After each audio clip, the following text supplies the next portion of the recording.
Hello मेरे प्यारे भक्तों। तो आज हम लेकर आए हैं विनायक चतुर्थी व्रत कथा। सनातन धर्म में गणपति पूजा का विशेष महत्व है। भगवान गणपति की पूजा के बिना कोई भी शुभ काम की शुरुआत नहीं होती। उनका आशीर्वाद लेकर ही बाधाओं से मुक्ति मिलती है। विनायक चतुर्थी गणेश भगवान को समर्पित है।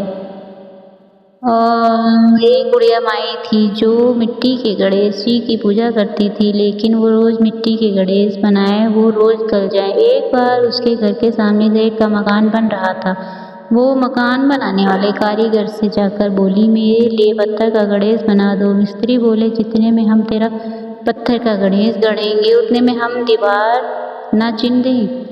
बुढ़िया बोली, राम करे तुम्हारी दीवार टेढ़ी हो जाए। ऐसा कहते ही उनकी दीवार टेढ़ी हो गई। अब वो जितनी बार दीवार चिने वो टेढ़ी हो जाए, चिने और टेढ़ी हो जाए। इस तरह करते करते शाम हो गई। शाम को सेठ जी आए तो बोले, आज कुछ काम नहीं किया। मकान बनाने वाले एक मिस्त्री ने सेठ जी को बताया कि एक बुढ़िया आई थी, वह कह रही थी मेरा पत्थर का गणेश गढ़ दो। हमने उसकी बात नहीं मानी तो उसने कहा तुम्हारी दीवार टेढ़ी हो जाए। तब से अभी तक हमारी दीवार सीधी बन नहीं रही, बनाते हैं टेढ़ी हो जाती है। सेठ ने बुढ़िया को बुलाकर कहा, हम तेरा सोने का गणेश गढ़ देंगे, बस हमारी दीवार सीधी कर दो।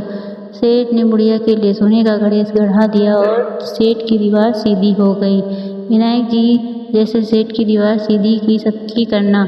विनायक चतुर्थी व्रत की पौराणिक कथा अनुसार एक बार भगवान शिव और माता पार्वती नर्मदा नदी के किनारे बैठे थे। माता पार्वती जी ने शिव से चौपड़ खेलने के लिए कहा।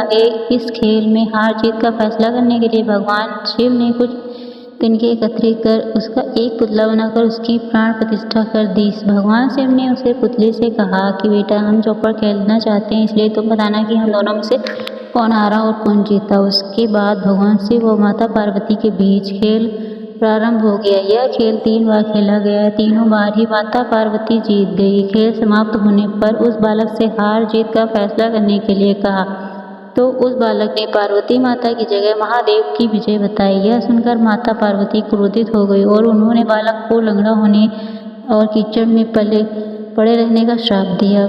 बालक ने माता पार्वती से माफ़ी मांगते हुए कहा, मुझसे अज्ञातवश ऐसा हुआ। बालक द्वारा क्षमा मांगने पर माता का दिल पिघल गया। उन्होंने कहा, यह गणेश पूजन के लिए नाग कन्याएं आएंगी, उनके कहे अनुसार गणेश पूजा करो, ऐसा करने से तुम्हारे कष्ट दूर होंगे। यह कहकर माता पार्वती चली गई।